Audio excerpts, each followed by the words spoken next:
al doctor René Osvaldo Pérez Ramírez, quien es médico pediatra neonatólogo, especialista en ECMO, maestro de gestión de la calidad de los servicios de salud y miembro del Sistema Nacional de Investigadores, y actualmente es jefe de neonatología del nuevo Hospital Civil Dr. Juan Menchaca.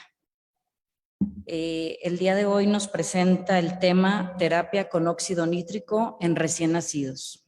Sea bienvenido, doctor René Osvaldo.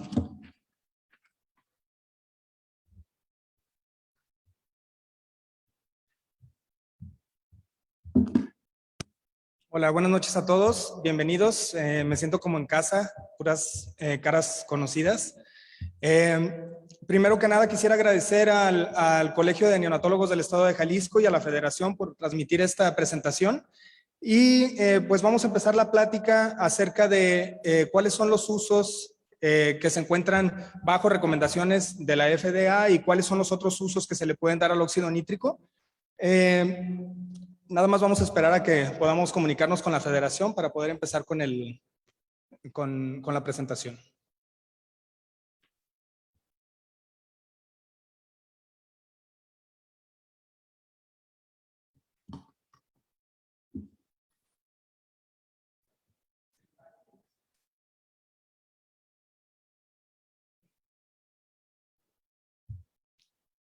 Bueno, como ya comentamos, veremos la terapia de óxido nítrico inhalado en recién nacidos.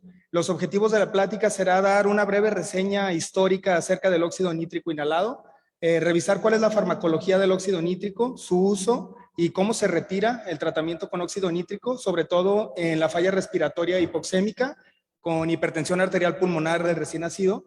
Y veremos el uso del óxido nítrico en otras patologías como es la prematuridad y la broncodisplasia, así como la hernia diafragmática congénita y su uso en cardiopatías congénitas.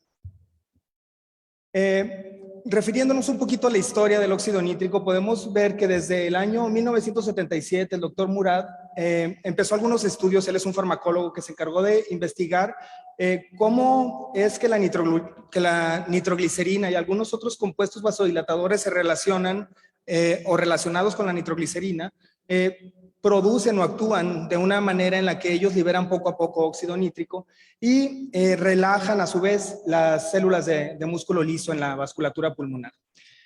Un poco después, en los años 80, el doctor Furchgott, él demostró que la acetilcolina causaba una vasodilatación solo si el endotelio se encontraba intacto.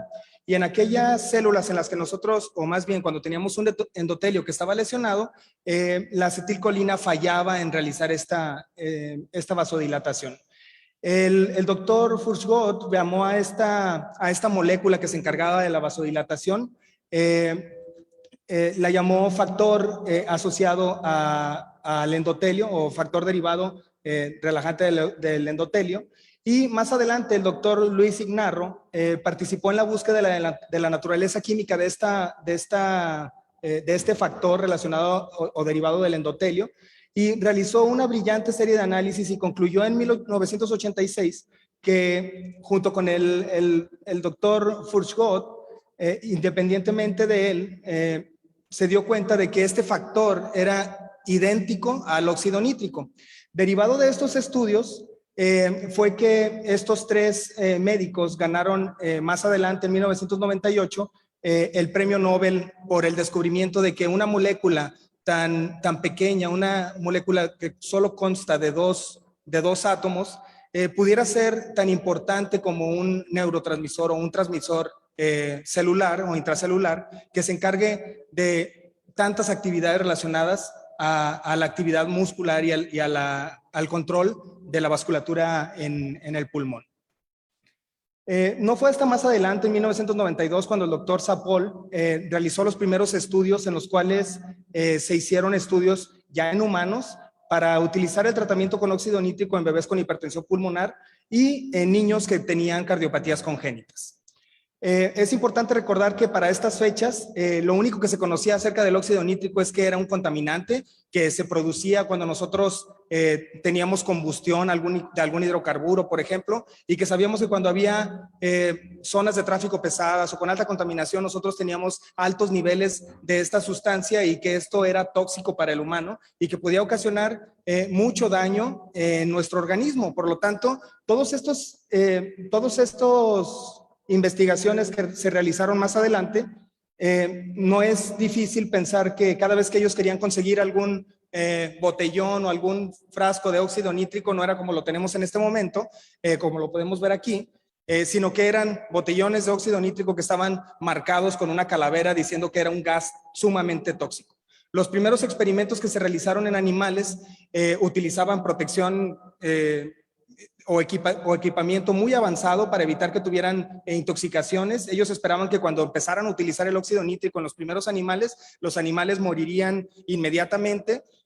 Abrían las ventanas de los laboratorios para evitar cualquier contaminación. Entonces, para ellos fue algo, trabajar contra las ideas que se tenían en la época de los 80 sobre el óxido nítrico, y fue muy problemático para ellos poder realizar los primeros experimentos.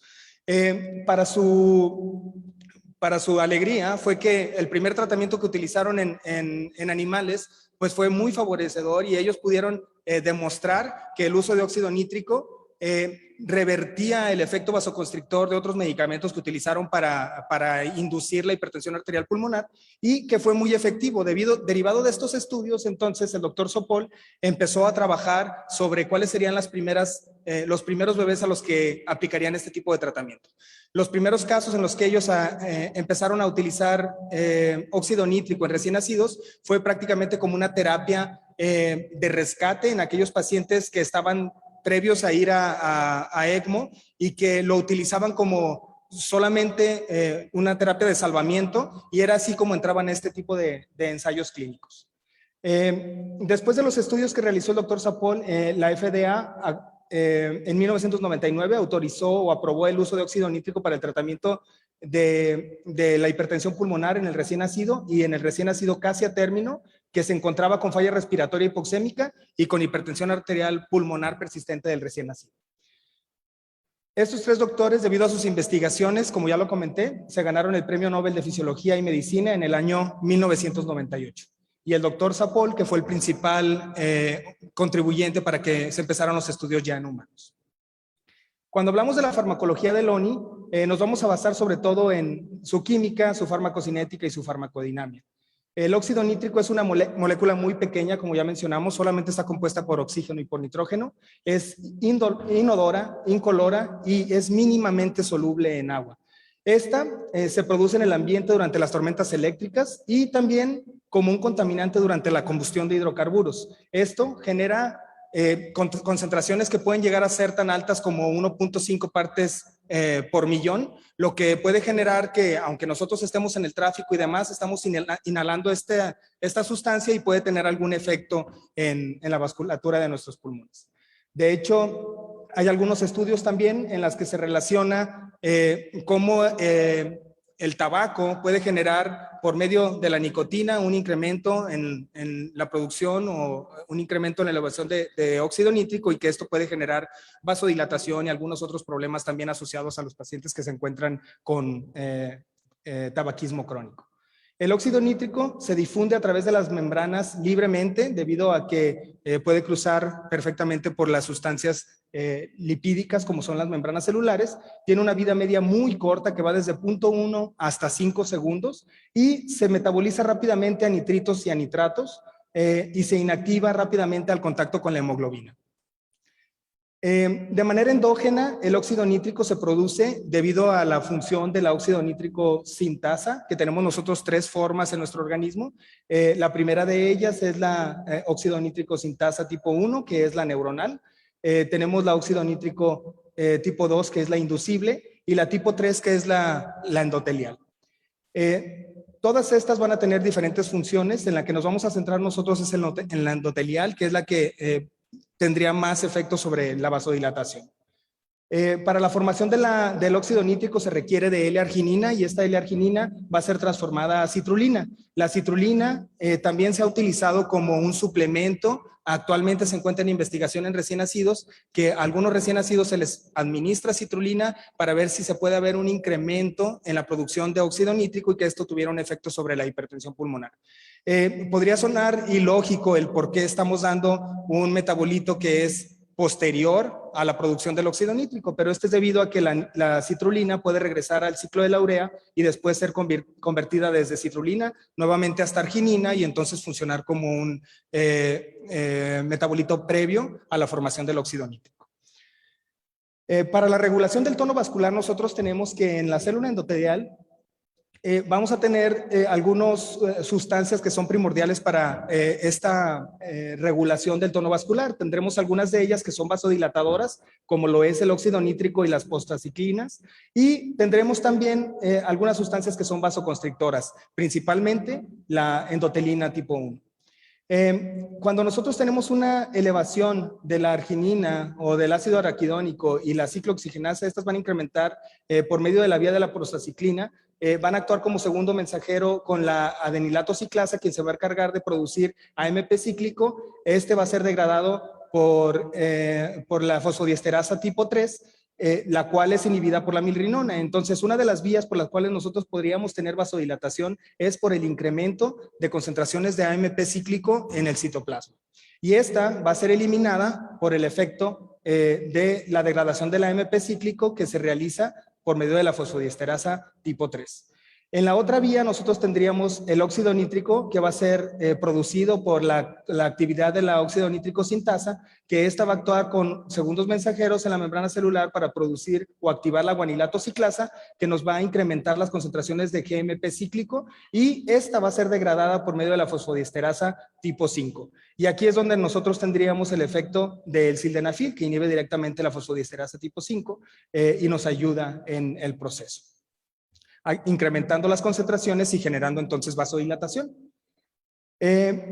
Una vez que nosotros ya activamos o que ya tenemos una producción de óxido nítrico, sabemos que esta molécula es muy reactiva, por lo tanto va a tener actividad inmediata sobre algunas otras sustancias que se encuentran en nuestro organismo. Cuando pasa hacia el torrente sanguíneo, nosotros tendremos una unión muy rápida hacia la hemoglobina, en donde si se encuentra la hemoglobina oxidada o tenemos hemoglobina unida al oxígeno, el óxido nítrico se va a unir a ella y entonces el óxido nítrico se va a degradar.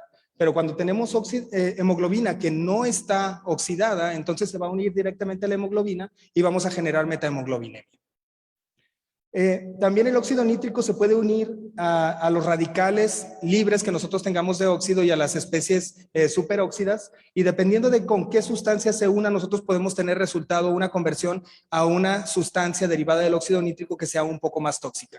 En este caso nosotros podemos tener producción de nitritos o nitratos, o si se une a sustancias más reactivas, como por ejemplo el peroxinitrato, entonces nosotros tendríamos, al superóxido, nosotros tendríamos formación de peroxinitrato, y este peróxido nitrato puede ser mucho más tóxico para las células y generar daño secundario a radicales libres. ¿Está bien?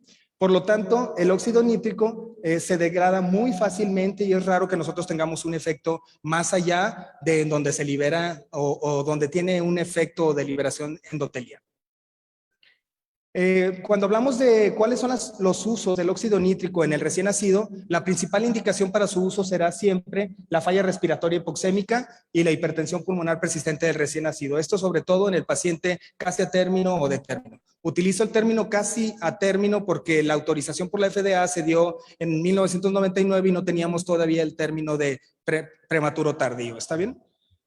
Las indicaciones de su uso o las causas por las cuales nosotros podemos tener una hipertensión pulmonar o una falla respiratoria hipoxémica van a ser muchas.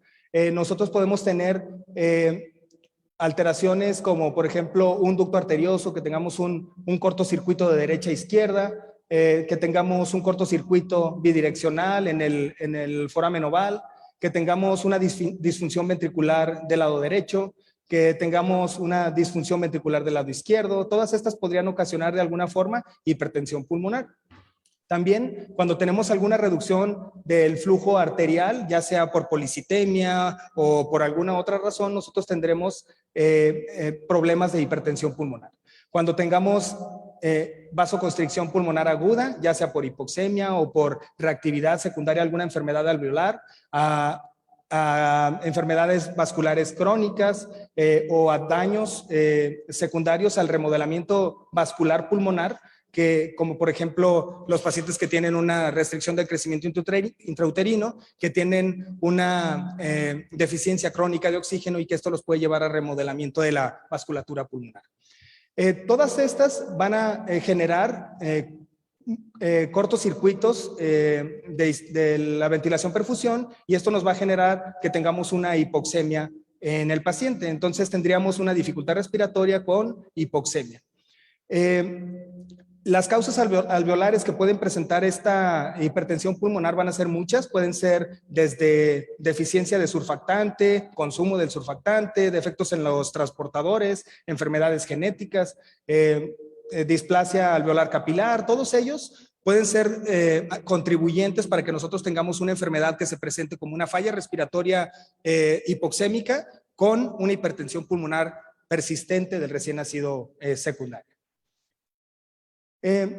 Una vez que tenemos un paciente con estas características, lo principal que nosotros deberíamos de hacer es, primero, optimizar la ventilación mecánica antes de considerar alguna otra terapéutica. Si nosotros utilizamos una estrategia de pulmón abierto, tratamos de realizar un reclutamiento alveolar, todo esto va a contribuir a que nosotros tengamos una mejora en la oxigenación y que tengamos una relajación de la vasculatura pulmonar.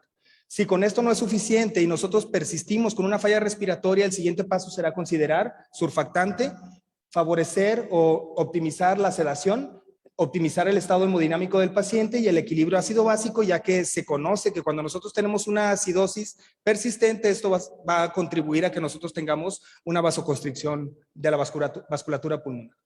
Y decidiríamos entonces si a pesar de optimizar el manejo integral del paciente tenemos una falla respiratoria hipoxémica, entonces podríamos iniciar con óxido nítrico. Las indicaciones serían una falla respiratoria hipoxémica y evidencia clínica de hipertensión pulmonar persistente o evidencia ecocardiográfica de esta patología.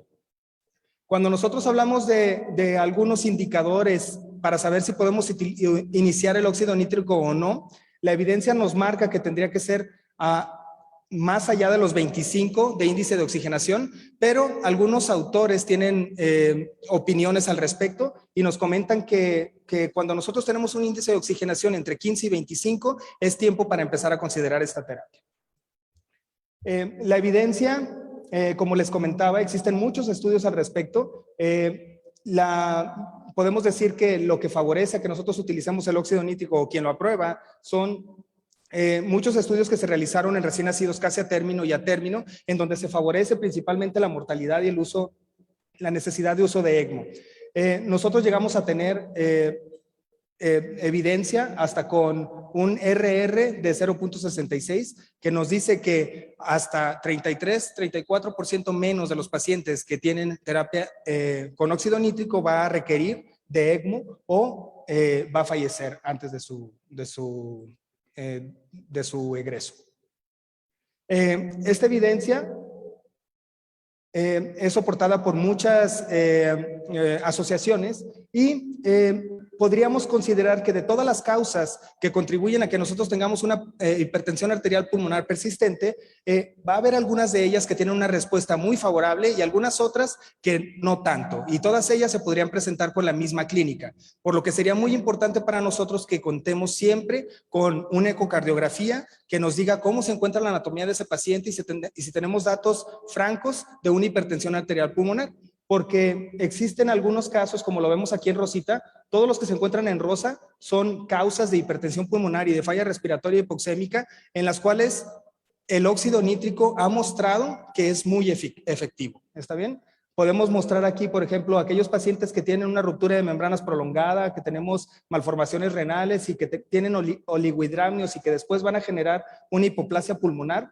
Los pacientes que tienen una hernia diafragmática congénita, que tienen una malformación pulmonar que tienen obstrucción intrínseca de las venas de las arterias pulmonares o policitemia, o aquellos que tienen una transición anormal con asfixia, acidosis, hipercarbia, hipoxia, restricciones de crecimiento, etcétera.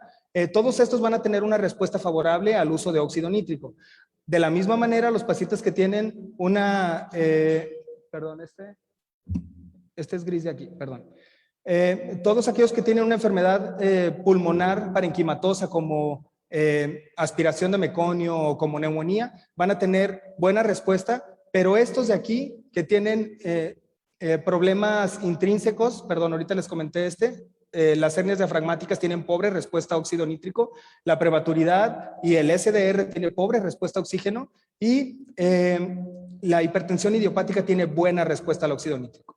Estas que vienen aquí en negro son las patologías que se pueden presentar como una falla respiratoria hipoxémica, pero que tienen una respuesta nula o muy pobre al óxido nítrico. Cuando nosotros tenemos un paciente que tiene una hipertensión pulmonar hiperdinámica o que tenemos sobrecirculación de la pulmonar debido a un cortocircuito de izquierda a derecha, aunque nosotros utilicemos óxido nítrico, esto no va a mejorar y de hecho podría empeorar a nuestro paciente. En aquellos casos en los que nosotros tenemos una hipertensión pulmonar venosa, no arterial, que las principales causas de esto sería una obstrucción del corazón izquierdo, hipoplasia izquierda o algunas otras malformaciones cardíacas como por ejemplo una estenosis de las venas pulmonares, una estenosis mitral o disfunción del ventrículo izquierdo o un síndrome de ventrículo izquierdo hipoplásico. Todas estas van a cumplir las mismas características, que la hipertensión pulmonar va a ser principalmente venosa y que esto puede condicionar a que si nosotros utilizamos óxido nítrico el paciente se va a deteriorar en lugar de tener una mejoría. Las indicaciones para óxido nítrico reportadas entonces por la Academia Americana de Pediatría y que ellos lo soportan sería una falla respiratoria hipoxémica que sea progresiva. Estos pacientes, ellos comentan que, o las recomendaciones de la Academia Americana de Pediatría es que sean atendidos en centros que tienen experiencia y que tengan conocimiento de manejar múltiples modos ventilatorios y que tengan terapias de rescate. Terapias de rescate se refiere principalmente a óxido nítrico. Perdón, a ECMO. Cuando nosotros tenemos instituciones como por ejemplo en México, prácticamente todas las instituciones públicas carecen de esta terapia, es muy difícil que nosotros podamos tener un traslado de un paciente hacia una institución. Por ejemplo, en Jalisco no tenemos instituciones públicas que tengan ECMO. Tenemos muchas deficiencias en nuestro sistema de salud que no favorecen a que tengamos terapias de rescate, por lo que la mayoría de estos pacientes se tratan en los centros en donde nacen. También recomiendan que nosotros debemos de respaldar el uso de óxido nítrico con las indicaciones, la dosificación, la administración y monitoreo que están descritos en la etiqueta del producto aprobados por la FDA, o sea, solamente en aquellos pacientes que tienen falla respiratoria y que son casi a término o de término. A diferencia de lo que dice la Academia Americana de Pediatría, la Asociación Americana del Corazón y la Sociedad Americana del Tórax, ellos recomiendan que nosotros utilicemos óxido nítrico para reducir la necesidad de ECMO en todos los pacientes que tienen una falla respiratoria hipoxémica y que nosotros lo utilicemos cuando tengan un índice de oxigenación que sea superior a 25. Algunos otros autores mencionan tiempos diferentes, como lo había comentado. Aquí está un algoritmo de cómo se podrían utilizar. Existen muchos de ellos. Lo importante yo creo que sería que en cada institución nosotros tengamos uno para que tengamos un tratamiento que sea estandarizado, se podría decir, o que tengamos una guía para saber qué pacientes van a entrar y se disminuya el costo y se potencialice el beneficio para nuestros pacientes. Cuando nosotros iniciamos óxido nítrico porque el paciente ya tiene o ya cumple con los criterios que mencionamos previamente, nosotros empezaríamos la terapia a 20 partes por millón y evaluaríamos si hay o no hay una respuesta después de obtener gases arteriales. Si nosotros no tenemos, si tenemos una respuesta, entonces nosotros continuaremos con la terapia y trataremos de disminuirla lo antes posible a la menor cantidad de óxido nítrico que se requiera para que el paciente continúe con una oxigenación adecuada. Existen muchas guías que nos dicen cómo hacer este descenso. Lo que se recomienda es que sea en menos de 4 horas. En algunas recomiendan que después de 60 minutos en el que el paciente se encuentra con una oxigenación adecuada y nosotros podamos realizar el descenso del oxígeno, nosotros podemos empezar a destetarlo. Ahorita vamos a ver algún otro ejemplo. Si nosotros tenemos una respuesta adecuada, o sea, que tengamos una disminución de la FiO2 y todo, nosotros empezaremos a realizar destete del tratamiento de óxido nítrico. En caso de que nosotros no tengamos una respuesta, es donde existe más controversia. Inicialmente, cuando nosotros no teníamos una respuesta favorable, o sea, que el paciente no tuvo un incremento de la PaO2, no tuvo un incremento de la saturación y no fuimos capaces de disminuir la fracción inspirada de oxígeno por lo menos 20%, en estos pacientes nosotros los consideraríamos como que no hubo una respuesta favorable. Esta respuesta podría ser parcial o nula. En estos pacientes se sugiere que el óxido nítrico se retire completamente. Existen algunos estudios que comentan que cerca del 30% de los pacientes que recibe una terapia con óxido nítrico y que no responde en la primera hora, el 30% de ellos podía tener una respuesta tardía. Esta respuesta la podríamos ver hasta en las primeras 24 horas, por lo que existen 2 formas en las que nosotros podríamos quitarle el tratamiento a estos pacientes que no respondieron de manera inicial. Una forma sería pararlo completamente en la primera hora, o la segunda forma sería esperar 12 a 24 horas para saber si este paciente va a ser un respondedor un poco más tardío. ¿Está bien? ¿Cuál sería la diferencia entre uno y otro? Bueno, los costos que se van a generar, ya que el utilizar la opción número 2, aunque va a favorecer a un 30% más de los pacientes, va a incrementar los costos del hospital, porque en el resto de los pacientes que no tengan una mejoría, incrementaremos el consumo de óxido nítrico durante 12 a 24 horas más. Es importante que lo consideremos, ya que esto pues va a tener repercusiones en la institución en la que nos encontremos, y sabemos que la terapia con óxido nítrico pues es un recurso muy caro. ¿Está bien? Cuando nosotros sí tengamos respuesta, entonces continuaremos con la terapia hasta que nosotros podamos hacer la reducción de la fracción inspirada de oxígeno. Una vez que cumplamos con ciertos criterios, entonces empezaremos a hacer el destete de manera gradual. Ahorita vamos a ver cuál sería la forma ideal de hacer este destete. Otras indicaciones o formas de inicio de la terapia sería esta es la regla del 20-20-20 y la fórmula para su retiro, que sería la regla del 60-60-60. Para el inicio de la terapia con 20-20-20 sería cuando tengamos un índice de oxigenación que sea alrededor de 20. Empezaremos con 20 partes por millón y deberíamos de esperar una respuesta que sea por lo menos 20 milímetros de mercurio con un descenso de por lo menos 20% de la FiO2. ¿Está bien? Esa sería la forma en la que nosotros lo iniciaríamos. Para retirarlo, entonces nosotros tendríamos que cumplir con la regla del 60-60-60, que sería empezar el destete 60 minutos después de su inicio. Cuando nosotros tengamos 60% de fracción inspirada de oxígeno y que tengamos una presión arterial de oxígeno que sea mayor a 60 milímetros de mercurio. Entonces, con estas simples reglas nosotros podríamos tener de una manera como más sencilla y fácil de recordar cuál sería la forma de iniciar y cuál sería la forma de cuándo empezar a destetarlo. Estas son algunas de las razones por las cuales se comenta que podríamos empezar de una manera más temprana. Existen algunos estudios en los cuales se hizo la comparativa entre empezar el óxido nítrico de manera temprana o de manera tardía. De manera temprana sería entre los 15 y los 25 y de manera tardía o normal, que sería después de los 25 de índice de oxigenación.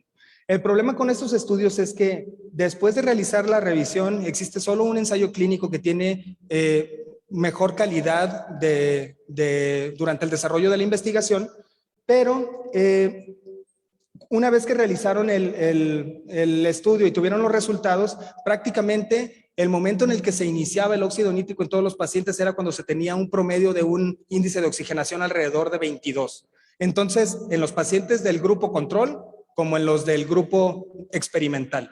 Entonces, prácticamente en ambos grupos se iniciaban al mismo tiempo, por lo que los autores decidieron realizar un análisis a posteriori, lo cual ya saben todos ustedes que nos trae muchos sesgos y que esto podría tener en realidad algunas cuestiones que no serían del todo éticas tomar decisiones con este tipo de información, Pero lo que ellos encontraron es que en los pacientes que tenían un índice de oxigenación menor a 20, existía menos riesgo de que el paciente desarrollara una falla respiratoria hipoxémica severa, o sea, con índices de oxigenación más allá de 40, o que el paciente requiriera de ECMO. Y también realizaron en este estudio, después de la evaluación o a posteriori, se dieron cuenta que los pacientes que tenían un índice de oxigenación de menos de 20 al momento del inicio de la terapia tenían menor riesgo tenían mayores probabilidades de irse pronto a casa sanos y salvos. ¿Está bien? Entonces, esta terapia en realidad, debido al tipo de estudio y debido al número de pacientes que utilizaron y todo, es un poquito... Todavía tenemos un poquito de dudas de si utilizarlo o no. Los autores comentan que sería mucho mejor empezarlo de una manera temprana, ya que el óxido nítrico cuenta con muy pocos efectos adversos. Cuando se utiliza a 20 partes por millón, las probabilidades de que el paciente desarrolle metahemoglobinemia en realidad son muy bajas. Lo único que se considera es que los costos sí aumentarían cuando nosotros empezamos de una manera temprana. Si nosotros utilizamos algunas otras de los comentarios que realizan estos autores, es que los pacientes que se les empieza de forma temprana, como no van a desarrollar una enfermedad severa, en lugares como en los hospitales públicos, por ejemplo en México, en donde no se cuenta con una terapia de ECMO, nosotros podríamos dar una atención más temprana y los pacientes van a tener menos riesgo de desarrollar una enfermedad o una falla respiratoria severa. Y esto, con el hecho de que no tenemos una terapia de rescate como el ECMO en todas las unidades en las que nosotros trabajamos, entonces sería mucho más factible para nosotros aventajarnos a esta lesión o a esta falla respiratoria tan severa. Otro comentario que ellos hacen es que cuando nosotros utilizamos óxido nítrico, nosotros tenemos una respuesta o una elevación en la oxemia del paciente y esto genera que nosotros disminuyamos la cantidad de oxígeno que nosotros utilizamos. Si nosotros utilizamos un oxígeno, una fracción inspirada de oxígeno mucho menor, nosotros vamos a tener menos radicales libres y por ende nosotros tendríamos menos daño al paciente por biotrauma. Entonces, esos son los argumentos que los autores dan para que se utilice de manera temprana o que nosotros empecemos con una terapia de óxido nítrico alrededor del 20 y no esperarnos hasta después del 25. La forma en la que nosotros destetaríamos el óxido nítrico es muy variada, como les comento. Inicialmente, a finales del año 2000 y a finales de los 90 y a principios de los 2000, se tenía mucho miedo sobre esta terapia y como los costos eran tan elevados, los pacientes empezaban a hacer algún rebote una vez que ellos quitaban el óxido nítrico de manera súbita. Y por lo tanto empezaron a realizar algunos protocolos para retirar el óxido nítrico de una forma gradual. Por ejemplo, los protocolos españoles nos dicen que nosotros empecemos a retirar el óxido nítrico con avances cada 12 horas. ¿Está bien?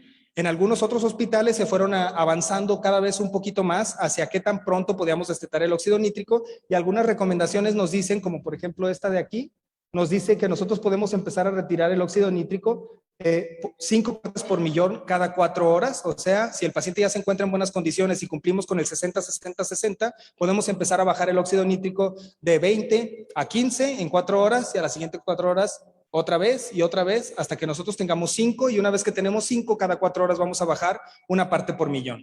Aún así, esta terapia de destete o este protocolo de destete es lento. Existen otros hospitales que han realizado algunos protocolos en los que se van mucho más avanzados. Cuando los pacientes duraron con una terapia de óxido nítrico en pocos días, digamos entre 3 y 5 días de tratamiento, ellos empiezan el destete de 20 partes por millón, bajan a 10, una vez que empezaron o que lograron reducir la fracción inspirada de oxígeno, de 20 bajan a 10 y en las primeras 2 horas este paciente va a bajar desde 10 hasta 5. Si el paciente no tiene ningún deterioro o rebote, entonces cada 1 a 2 horas empezarán a destetar 1 parte por millón, lo que genera que en menos de 12 horas nosotros tengamos un destete total del óxido nítrico. Lo que ellos encontraron con este protocolo es que se reducen los costos hospitalarios, se reduce la estancia de los pacientes en las terapias intensivas y esto, por lo tanto, va a ser benéfico de manera económica para las terapias intensivas. ¿Está bien? Esta es una de las formas en las que se podría retirar Como les digo, no hay suficiente evidencia todavía para decir que una es mejor que otra, pero sí deberíamos de considerarlo para no prolongar las terapias de óxido nítrico, ya que el exponer a los pacientes por mayor tiempo al óxido nítrico incrementa las probabilidades de que tengamos toxicidades secundarias a este. En el prematuro es un poquito diferente a como nosotros tenemos en el paciente de término o casi de término. En el prematuro se ha utilizado, se ha pretendido utilizar el óxido nítrico por diferentes razones. Una de ellas es, en el momento de la reanimación, se pretende utilizar el óxido nítrico para que el paciente reciba una fracción inspirada de oxígeno mucho menor y por ende el paciente tenga menos daño por la liberación de especies reactivas de oxígeno. Los estudios que se realizaron al respecto no fueron muy buenos. Otra terapia que se utilizó en el prematuro es para tratar de prevenir la displasia broncopulmonar. Como sabemos que si nosotros utilizamos óxido nítrico vamos a tener un incremento en la presión arterial de oxígeno, entonces el paciente va a necesitar menos soporte ventilatorio y eso nos va a llevar, o la idea era que nos llevaría a tener un menor daño pulmonar a largo plazo y reducir la displasia broncopulmonar. Otra cuestión que se discutió acerca de por qué utilizar el óxido nítrico en prematuros es en aquellos pacientes en los que tenían un SDR y que el paciente tenía una falla respiratoria hipoxémica. En estos pacientes que no se tenía evidencia de que hubiera una fisiología de hipertensión arterial pulmonar, se pretendía utilizar el óxido nítrico también para mejorar las condiciones del SDR. Todos estos estudios que se llevaron a cabo han sido revisados por Cochrane en un metaanálisis en el cual nos dice que nos dice que los pacientes que tienen los pacientes en los que se utiliza esta terapia no tienen ni una reducción en la mortalidad, ninguna reducción en la displasia broncopulmonar, no tienen ninguna reducción en las complicaciones asociadas a la prematuridad, como por ejemplo hemorragias intraventriculares, y que el óxido nítrico en realidad no va a tener no va a favorecer al paciente que se le da tratamiento ni de forma temprana en aquellos pacientes que tienen SDR o tardía en los que queremos prevenir la displasia broncopulmonar. Las recomendaciones para esta terapia por la Academia Americana de Pediatría es que ni el rescate ni el uso rutinario del óxido nítrico en prematuros con falla respiratoria va a mejorar la supervivencia, que la Academia establece que la evidencia no respalda el uso de óxido nítrico para prevenir broncodisplasia, ni tampoco para prevenir hemorragia intraventricular grave u otras comorbilidades de los prematuros, y que los datos con los que se cuenta actualmente nos dicen que no se mejora la oxigenación, que se mejora la oxigenación, pero no se mejora la supervivencia, por lo que no tendríamos una razón por la cual utilizar el óxido nítrico en pacientes prematuros. El Instituto para la Salud, el Instituto Nacional de la Salud en Estados Unidos indica que no se recomienda tampoco como forma rutinaria rescate temprano, rescate tardío para los bebés prematuros menores de 34 semanas y aún así estos tengan o no insuficiencia respiratoria. Estas serían las indicaciones que nosotros deberíamos o podríamos considerar en el tratamiento de óxido nítrico en prematuro, y sabemos entonces que el uso temprano en pacientes que tienen falla respiratoria pero que no tenemos evidencia de hipertensión pulmonar no tendría ningún efecto o algún beneficio para el paciente. En aquellos pacientes en los que queremos prevenir displasia broncopulmonar no va a tener algún efecto, pero en estos dos casos en los cuales estemos tratando una exacerbación en un paciente que ya tiene una displasia establecida y que el paciente tiene una crisis de hipertensión arterial pulmonar, el óxido nítrico podría ser de beneficio en estos casos. Y en algunos otros pacientes en los que nosotros tenemos fisiología clara de que el paciente tiene una hipertensión arterial pulmonar, o sea, aquellos pacientes en los que tengamos una saturación menor a 90% a pesar de que tengamos altas concentraciones de FiO2, en aquellos pacientes en los que tengamos una ecografía, una ecocardiografía, que tengamos evidencia de hipertensión pulmonar con un cortocircuito de derecha a izquierda, que tengamos un cortocircuito bidireccional por un foramen oval, o que tengamos datos sugestivos como por ejemplo aplanamiento del septum o abultamiento hacia el lado izquierdo del septum interventricular, todos estos nos hablarían de datos de hipertensión pulmonar y en estos podríamos considerar hacer una prueba de óxido nítrico y ver si el paciente responde. Si no tenemos evidencia de hipertensión pulmonar con una ecografía, en realidad sería de muy poco uso o sería poco ético que nosotros utilizáramos esta terapia. Para los pacientes en los que tienen hernia diafragmática también ha sido muy controversial. En estos pacientes nosotros sabemos que... perdón, creo que están las diapositivas. Estas son las de hernia diafragmática, disculpen. Nosotros sabemos que los pacientes que tienen hernia diafragmática, cuando nosotros los comparamos en los que se utilizó óxido nítrico y en los que no tuvieron óxido nítrico, nosotros tenemos que no hay evidencia. Si se fijan, el RR es de 1.09 y cruza la unidad, y nosotros no tenemos evidencia que disminuya la muerte o el uso de ECMO en pacientes que tienen hernia diafragmática. En aquellos pacientes en los que evaluamos solamente la muerte, tampoco hubo ninguna evidencia o no tenemos diferencias entre los pacientes en los que se utilizó y no la terapia con óxido nítrico. Y de hecho, en aquellos pacientes en los que nosotros utilizamos óxido nítrico, nosotros tenemos mayor riesgo de que el paciente utilice o necesite terapia de ECMO si nosotros administramos óxido nítrico. Por lo tanto, la terapia con óxido nítrico en los pacientes con hernia diafragmática no ha demostrado que nosotros tengamos un efecto benéfico con el uso de óxido nítrico. El problema aquí es de que cuando se realizan encuestas o cuando se revisan las series de casos por ejemplo, de la red americana o la red europea del Vermont Oxford, sabemos que los pacientes que tienen una hernia diafragmática, todavía el 30 al 35% de estos pacientes reciben de manera rutinaria óxido nítrico. ¿Y a qué se debe esto? Bueno, algunos de ellos se encuentran en protocolos de investigación, pero la mayor parte de ellos se utilizan debido a que nosotros todavía pretendemos realizar una prueba terapéutica en los pacientes que tienen una hernia diafragmática cuando la evidencia nos dice que no van a ser buenos respondedores. Lo que sucede aquí es de que los pacientes que tienen una hernia diafragmática van a tener una fisiología muy, muy variada, y estos pacientes van a tener una hipertensión pulmonar que es multifactorial y no debida solamente a una causa. Estos pacientes van a tener, por ejemplo, hipoplasia alveolar, van a tener hipoplasia de la vasculatura pulmonar, y esto va a propiciar a que nosotros tengamos una remodelación de la vasculatura pulmonar y que esto nos genere una pobre respuesta a la administración de óxido nítrico.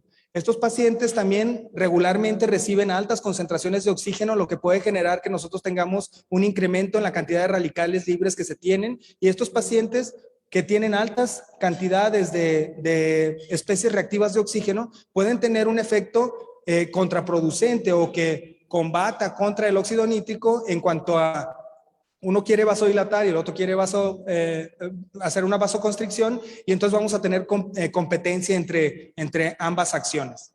Además, los pacientes que tienen hernia diafragmática pueden tener problemas también con el corazón izquierdo. Nosotros podemos tener falla ventricular del corazón izquierdo, podemos tener una hipertensión venosa, y esto, en el momento en el que nosotros iniciemos el óxido nítrico, va a generar que tengamos un hiperflujo hacia la vasculatura pulmonar, o que nosotros tengamos estancamiento por vasodilatación de la vasculatura pulmonar, y que esto genere edema agudo pulmonar y mayor necesidad de parámetros ventilatorios y empeoramiento del paciente una vez que nosotros iniciamos el óxido nítrico. Por lo tanto, las recomendaciones que se dan es la Asociación Americana de Terapia Respiratoria recomienda que el óxido nítrico no se utilice de forma rutinaria en la hernia diafragmática congénita, y la Sociedad de Pediatría de Canadá refiere que no existen indicaciones actuales o evidencia actual para que nosotros utilicemos o respaldemos el uso de óxido nítrico en los pacientes con hernia diafragmática. Hay quienes recomiendan que sí podemos empezar en aquellos pacientes que tienen, por ejemplo, hipertensión arterial pulmonar secundaria, una hernia diafragmática, en los cuales nosotros tenemos un ultrasonido, un ecocardiograma en el cual nos diga que el tamaño y la función del ventrículo izquierdo son normales. En estos pacientes podríamos hacer una prueba terapéutica y ver si el paciente tiene una respuesta favorable, y en esos pacientes que cumplen con estos criterios poder utilizar el óxido nítrico, pero de una manera muy selectiva. ¿Está bien? Las recomendaciones que nos hace además la Academia Americana del Corazón y la Academia Americana del Tórax nos dice que podríamos utilizar en aquellos pacientes que tienen una hipertensión pulmonar postquirúrgica o secundaria a la intervención quirúrgica, y en estos pacientes sí se verían beneficiados del uso de óxido nítrico o de prostaciclinas, y que deberíamos de considerar el óxido nítrico como la terapia ideal en aquellos pacientes que tienen hipertensión secundaria a un evento quirúrgico. ¿Está bien? O sea, aquella hipertensión arterial pulmonar en el paciente postoperado. Para las cardiopatías congénitas va a ser un poquito diferente. Nosotros tenemos muchas enfermedades congénitas cardíacas que pueden generar hipertensión pulmonar, pero es importante que sepamos que debemos de conocer la anatomía antes de considerar el uso de cualquier fármaco que va a tener un efecto sobre la vasculatura pulmonar. Dando ahorita el simple ejemplo de que tengamos un ventrículo izquierdo hipoplásico con un arco aórtico también hipoplásico, si nosotros tenemos una fisiología en la cual el paciente tiene este síndrome de ventrículo izquierdo hipoplásico con el arco aórtico pequeño, nosotros vamos a tener un incremento del flujo debido a que tenemos unas altas resistencias pulmonares. Nosotros tendríamos una hipertensión pulmonar. Esto va a generar que el flujo por el cortocircuito, que sería el ducto arterioso, este paciente, como sabemos, será dependiente del ducto arterioso, y el flujo será de derecha a izquierda y se beneficiará la circulación sistémica de esta hipertensión pulmonar. Si nosotros damos tratamiento a estos pacientes con óxido nítrico en todas las cardiopatías que son ducto dependientes, nosotros propiciaremos que la vasculatura pulmonar se relaje, y entonces se va a robar el flujo sistémico, se va a ver afectado debido a que la mayor parte del flujo irá hacia el pulmón, y entonces empezaremos a tener signos de hipoflujo hacia la circulación sistémica. Por lo tanto, en los pacientes en los que tenemos dependencia de ducto, estaría completamente contraindicado el uso de óxido nítrico. En cuanto al manejo de óxido nítrico en el paciente postquirúrgico, existen muchas controversias. Como les comenté hace un ratito, la Academia Americana del Corazón y la Sociedad Americana de Tórax recomiendan que debe de ser una de las principales terapias que nosotros debemos de ofrecer a los pacientes que tienen hipertensión arterial pulmonar en el postoperatorio o en el transquirúrgico, pero la evidencia ha sido muy poco favorable para esta situación. Sabemos, aquí hay una revisión por Cochrane que se publicó en el año 2014 en el que nos dicen que no hay diferencia el utilizar óxido nítrico con otras terapias. Los expertos, a pesar de esta publicación, nos dicen que la evidencia o lo que reporta Cochrane en realidad no se dispuso de todos los datos de muchos de los resultados clínicos, así como tampoco se tiene mortalidad a largo plazo ni resultados en el neurodesarrollo, y que sería muy difícil que nosotros estableciéramos conclusiones válidas debido a la calidad metodológica de los pocos estudios con los que se cuenta para el uso de óxido nítrico en el paciente posoperado. En estos tipos de pacientes nosotros deberíamos de continuar con la terapia de óxido nítrico como primera opción en los pacientes que tienen hipertensión arterial pulmonar, al igual que las prostaciclinas, como nos lo recomienda la Academia Americana del Corazón y la Sociedad de Tórax, para manejarlo en aquellos pacientes en los que tienen falla de ventrículo derecho o que tenemos alguna crisis hipertensiva postquirúrgica. Sabemos también que el óxido nítrico se va a utilizar en muchas otras áreas, sobre todo en diagnóstico. Sabemos que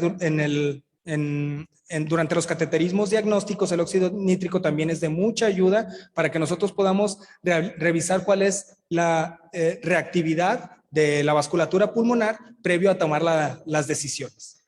En cuanto a toda esta terapia o todas estas novedades que nosotros podemos hablar acerca del óxido nítrico, existen también muchas brechas todavía en el conocimiento. Como hemos mencionado, la mayor parte de los estudios se centró inicialmente en el tratamiento de aquellos pacientes que tenían falla respiratoria hipoxémica y en algunos otros casos sin contar con evidencia con ecocardiografía. Por lo tanto, se recomienda que se realicen algunos estudios, sobre todo en poblaciones más específicas, como aquellos prematuros que tienen una falla respiratoria hipoxémica, pero que tienen una evidencia de hipertensión arterial pulmonar por medio de ecocardiografía.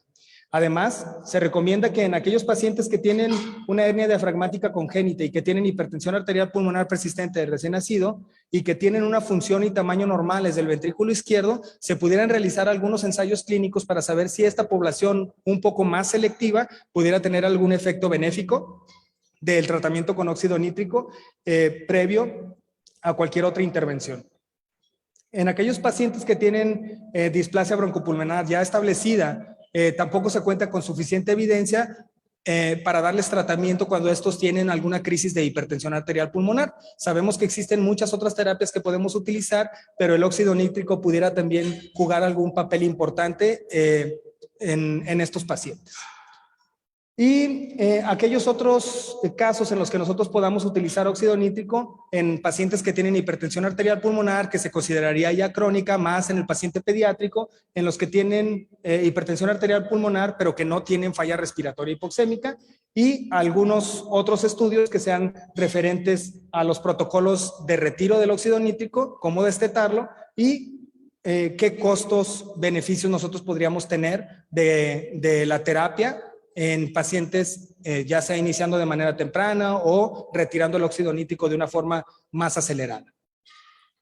¿Qué nos espera en el futuro para los pacientes o para la terapia con óxido nítrico? Bueno, lo que se ha estado investigando en los últimos años es dar una terapia de óxido nítrico que no requiera de tener el suplemento de gas, sino que se pueda utilizar dispositivos que ya están bajo estudio, se encuentran ya en algunos ensayos para generar un dispositivo que por medio de pulsaciones eléctricas pueda generar óxido nítrico del ambiente y que no se tenga que contar con tanques de gas de óxido nítrico.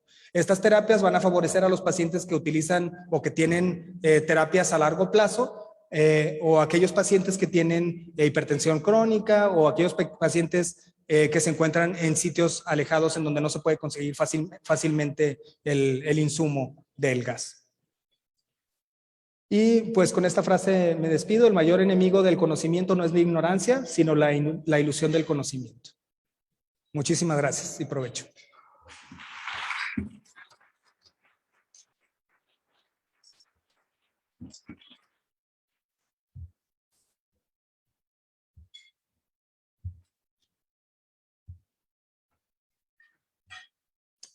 Agradecemos la brillante plática del doctor René y a continuación tenemos un invitado que es el técnico en terapia respiratoria, Wilibaldo García García.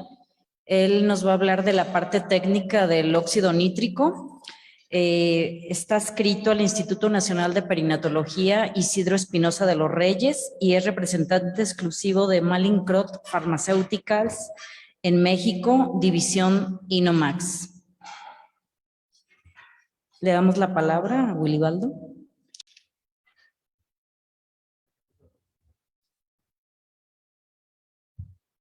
Hola doctores, buenas noches, ¿cómo están? Muchas gracias por su tiempo. Felicito al doctor por la excelente plática, doctor. Voy a retomar solamente un par de puntitos ahorita. Mi intervención será bastante breve, solamente vamos a presentar nuestro nuevo dispositivo de suministro para óxido nítrico. Aquí en el estado ya tenemos cerca de 5 años trabajando con ustedes y aquí en México 10 años, casi 11 años ya trabajando con Inomax aquí en México. Retomando un punto de la historia de lo que presentó el doctor, me da mucho orgullo mencionarles que nuestra empresa, mi compañía que yo represento, contó o cuenta con el apoyo de los médicos que ganaron el Premio Nobel de Medicina y Fisiología por el descubrimiento del producto o por las aplicaciones clínicas iniciales que tuvo el producto en Estados Unidos y que fue autorizado en 1999 por la FDA. Nosotros estamos presentando este equipo, este sistema de suministro que es altamente seguro, altamente fiable, es muy eficaz, viene a sustituir a nuestro dispositivo iNovent, que este equipo ya estuvo con nosotros 10 años, ya tiene 20, 25 años en Estados Unidos y ahorita pues bueno, es momento de darle oportunidad al Inomax DSIR que presenta unas características muy superiores para la seguridad del tratamiento de estos pacientes. Como bien mencionaba el doctor, sí tienen que estar sumamente monitoreados, tienen que tener un sistema que sea seguro, que no administre de más la dosis, que tenga una adecuada compatibilidad con los sistemas de ventilación. Y en este momento voy a cambiarle. El equipo es este. Es un equipo que ya tiene una interfaz diferente. Es un sistema que es altamente inteligente. Es un sistema servocontrolado que va a tener una excelente configuración con los sistemas de ventilación mecánica.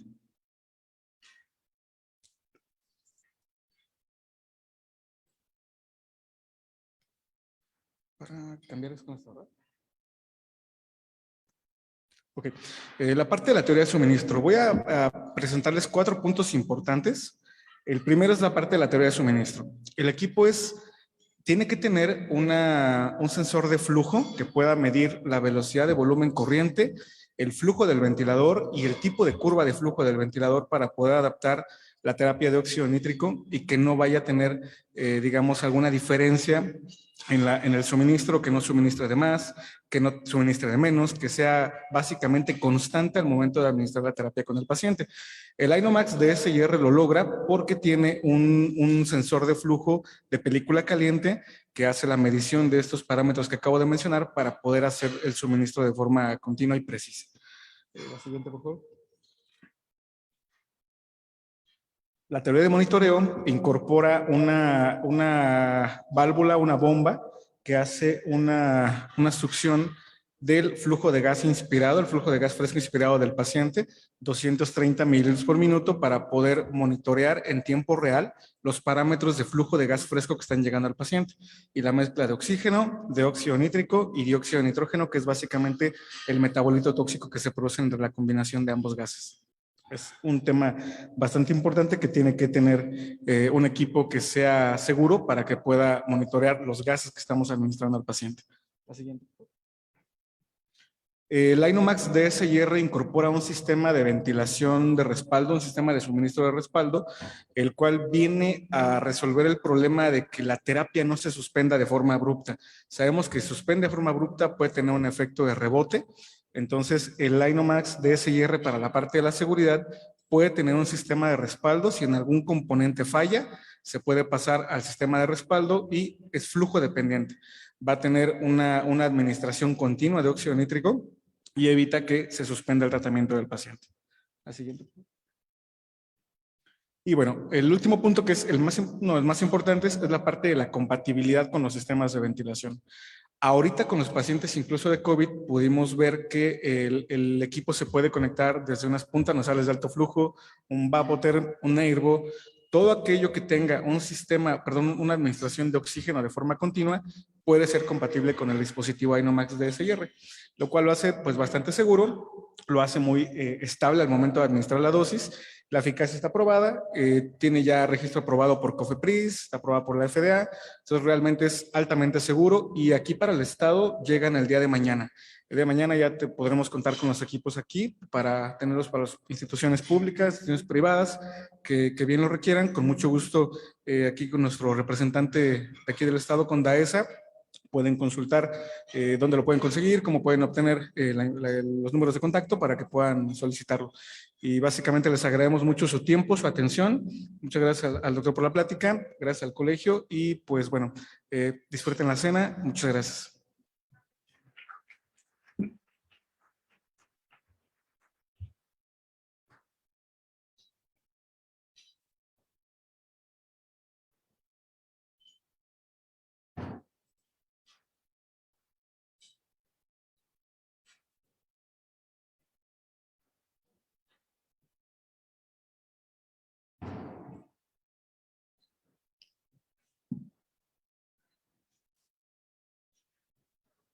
A continuación vamos a continuar con la sesión de preguntas y respuestas.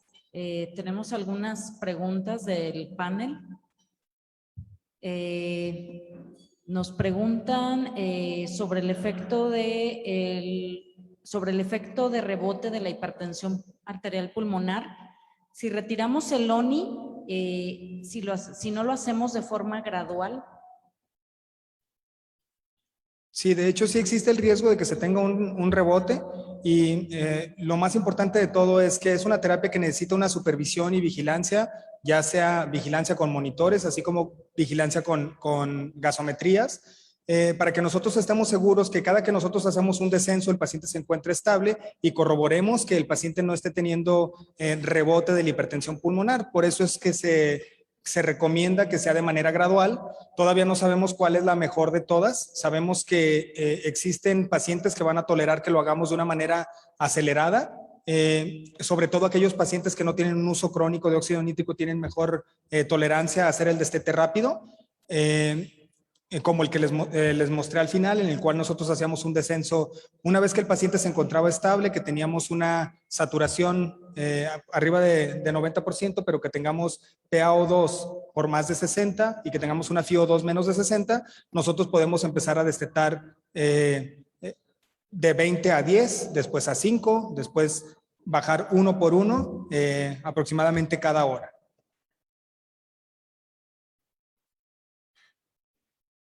El doctor Ricardo Inti nos pregunta, buenas noches, en España, Madrid, cuando ya estaba en 5 partes por millón, lo dejaba así por una semana, bajando de 1 parte por millón por día en esa semana, y referían que su rebote era menor. No observaban complicaciones, mas desconozco estudios sobre eso. ¿Sabrá de esos, doctor? Bueno, lo que sí te comento es de que la mayor parte de los servicios de óxido nítrico cobran por horas, y los costos incrementarían bastante si nosotros dejamos una terapia de este tipo por tiempos prolongados. Si tenemos evidencia de que los pacientes, o existen por lo menos algunos reportes en los que nosotros podemos disminuir de una manera más rápida, eso disminuiría los costos en nuestros hospitales y podríamos utilizar esos recursos en otras terapias.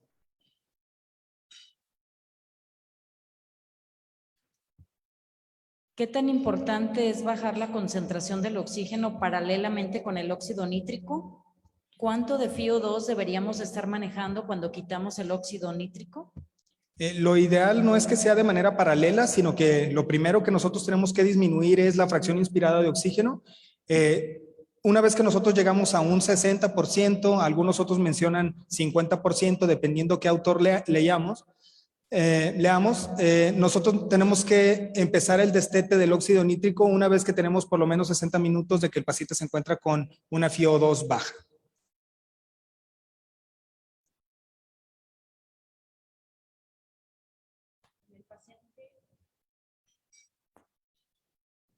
En el paciente con ONI, ¿cómo se modifica el manejo de CO2, principalmente cuando están manejados bajo ventilación volumétrica o volumen garantizado? Regularmente no se ve afectada la eliminación de CO2 debido a que la capacidad de difusión del CO2 es 20 veces mayor a la del oxígeno, por lo tanto, aunque nosotros tengamos vasodilatación pulmonar, esto no incrementará la cantidad de oxígenos que nosotros eliminamos. El CO2 siempre va a ser completamente dependiente del volumen minuto. Por lo tanto, si nosotros no movemos ningún parámetro que incremente nuestra ventilación minuto, no tendremos ningún cambio significativo en el barrido de CO2. Existen algunas otras cosas que influyen mínimamente, pero en realidad no tienen, el óxido nítrico no tendría ninguna injerencia en el CO2. ¿Se usa el ONI después o en lugar del BAFO? Lo ideal sería que nosotros, no todos los pacientes van a tener una indicación para una terapia de alta frecuencia. Nosotros tendríamos que optimizar nuestra ventilación favoreciendo el reclutamiento, ya que si nosotros tenemos un paciente que la mayor parte de las unidades alveolares están colapsadas, aunque nosotros administremos óxido nítrico, el óxido nítrico solamente va a actuar en aquellas unidades alveolares que están abiertas y que están en contacto con la vasculatura pulmonar.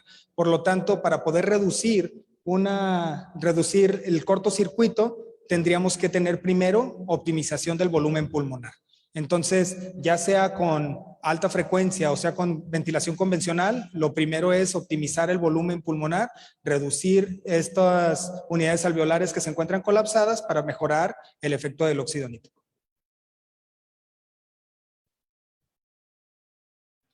Los estudios de Kinsella y colaboradores dicen que pueden usarse en recién nacidos prematuros, pero la FDA no lo recomienda. ¿Qué nos sugiere usted sobre esto?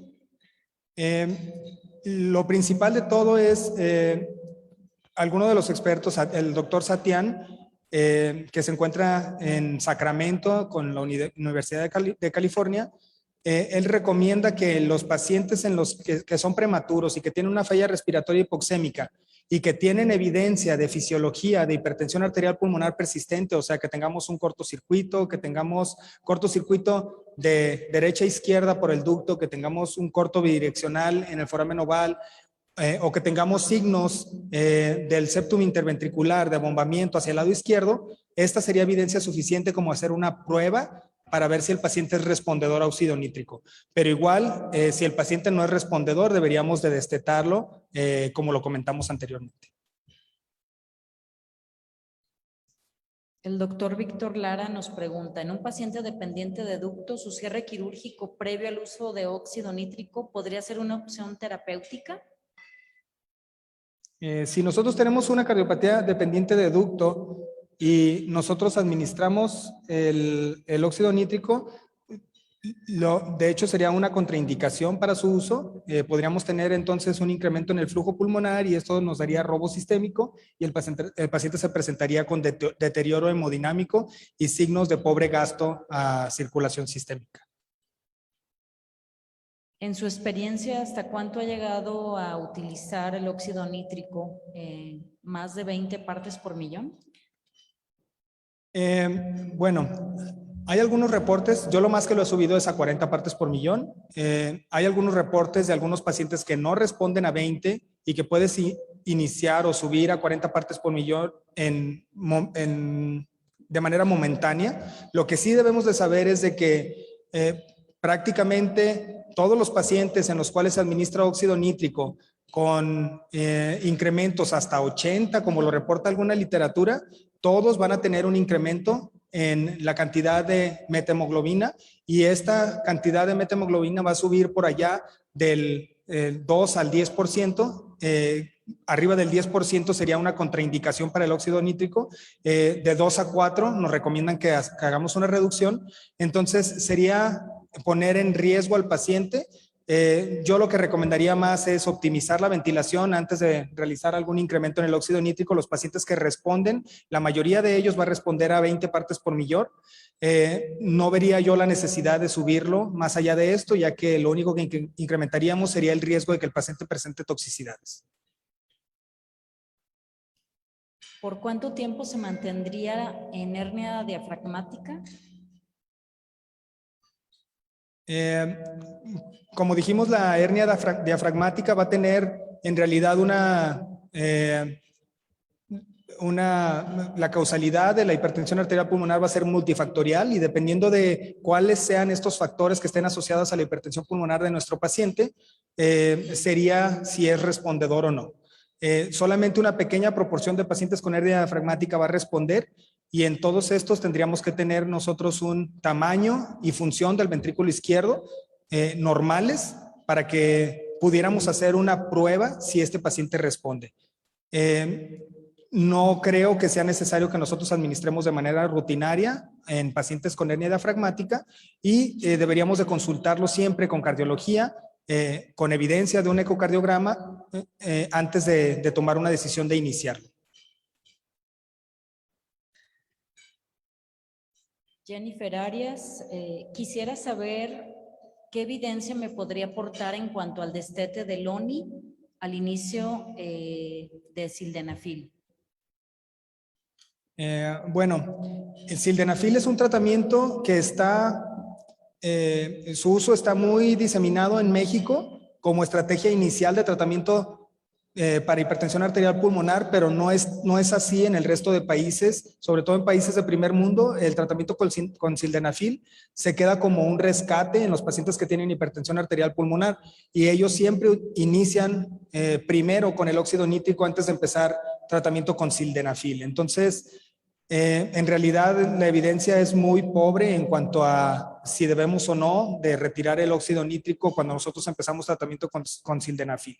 El sildenafil, creo que, bueno, yo no, aquí en México nunca he utilizado sildenafil intravenoso.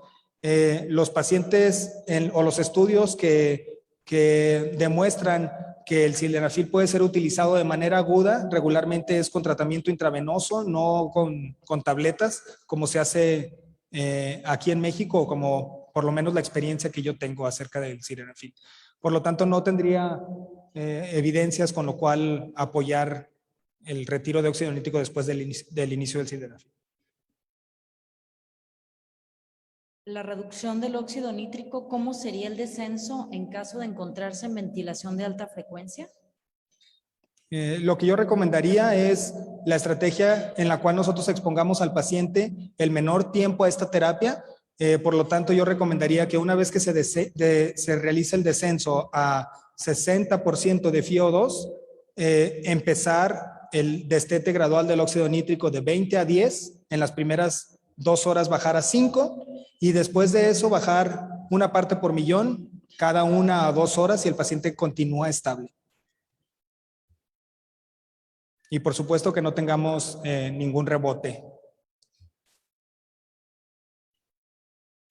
De aquí del panel nos pregunta el doctor Fernando Carrillo, ¿existe algún parámetro que sea de mal pronóstico para destete y necesidad de implementar precursores de óxido nítrico vía oral como Bosentan o en su momento Macitentan en cirugía cardíaca con hipertensión arterial pulmonar? En realidad no tengo mucha experiencia en uso exclusivo de vasodilatadores pulmonares en el paciente posquirúrgico. Los pacientes con los que hemos manejado óxido nítrico posterior a la cirugía cardíaca, regularmente tienen una buena evolución y regularmente es cuestión de 2 a 4 días para que se retire el óxido nítrico y regularmente estos pacientes no requieren terapias crónicas, aunque sí existen algunos de ellos que puedan tener hipertensión pulmonar de manera crónica o persistente y que se requiera hacer una transición hacia otras terapias con vasodilatadores. Pero esto no entraría dentro de mi área de expertise, por lo que no tendría cómo responder su pregunta, doctor Carrillo. ¿Contraindicaciones del óxido nítrico? Principalmente cardiopatías dependientes de ductos y falla de ventrículo izquierdo. Y en tercera, yo creo que agregaría pacientes que tienen methemoglobinemia, que aunque son muy raras, existen enfermedades congénitas que pueden desarrollar methemoglobinemia y en estos pacientes pues tendríamos un incremento del porcentaje de methemoglobinemia al momento en el que empezamos a utilizar el óxido nítrico. Se debería de suspender en aquellos pacientes en los que tienen más de 10% de methemoglobinemia. Hipotermia o enfriamiento terapéutico en hipertensión pulmonar persistente del recién nacido, ¿es útil el ONI? Sí es útil. Los pacientes que se encuentran con encefalopatía hipóxico-isquémica y que entran a hipotermia terapéutica, muchos de ellos van a empezar con datos de hipertensión pulmonar, ya que vamos a tener una vasculatura pulmonar reactiva por muchas causas, dentro de ellas la asfixia misma. Algunos de ellos pueden tener asfixia crónica y tener remodelación de la vasculatura pulmonar. El uso del óxido nítrico nos puede favorecer siempre y cuando no tengamos falla de corazón izquierdo. Recuerden que también el paciente que tiene asfixia perinatal y que tiene encefalopatía hipóxico-isquémica va a tener una miocardiopatía hipóxica y esto puede generar falla de ventrículo izquierdo y en estos casos el uso de óxido nítrico podría favorecer que tengamos edema agudo pulmonar. Entonces son pacientes en los que necesitamos monitorizar de manera muy estrecha. Y de hecho en algunos casos se ha considerado que pacientes que empiezan a tener datos de hipertensión pulmonar severa pudiera ser alguna indicación para retirar de la terapia de enfriamiento. Y por último, en caso de disponibilidad de ECMO, ¿vale la pena retrasar el inicio del soporte por intentar prueba terapéutica con óxido nítrico durante 12 o 24 horas? Considerando que podría beneficiar solo el 30% de los pacientes. Los estudios que hay al respecto en estos casos en los cuales, si nosotros tuviéramos la disponibilidad de ECMO, lo primero que debemos de hacer es, si el paciente se encuentra acercándose a los 15 a 20 de índice de oxigenación, se debería de realizar una consulta o una interconsulta, ya sea si está dentro del hospital o fuera del hospital, al equipo de ECMO.